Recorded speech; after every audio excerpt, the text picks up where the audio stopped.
একটা ছোট্ট মেয়ে একটা ট্রেতে করে সামান্য কিছু ফল নিয়ে বসে আছে বিক্রির জন্য।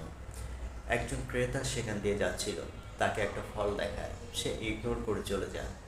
মেয়েটা ভারাক্রান্ত হৃদয়ে, চোখে জল টলমল করছে, তার দিকে তাকিয়ে আছে। লোকটা পাশে একটা ফলের দোকান থেকে ফল কিনছিল। ফল কিনতেই হঠাৎ তার বাচ্চা মেয়েটির দিকে নজর পড়ে। সে ফলগুলো ওখানে না কিনে চলে আসে বাচ্চা মেয়েটার কাছে।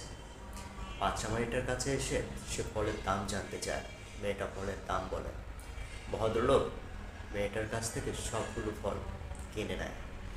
মেয়েটার কাছে ফল কিনতেই মেয়েটা এত সুন্দর একটা মায়াবী হাসি দিল, হাসির সঙ্গে তার চোখের জল টলমল করছে।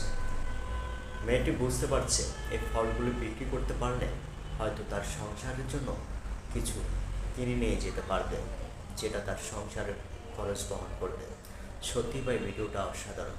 যদি ভিডিওটা ভালো লাগে তো অবশ্যই লাইক কমেন্ট শেয়ার করে সবাইকে দেখার সুযোগ করে দেবেন। মানবিক কাজ কজনই বা করতে পারে ভাই।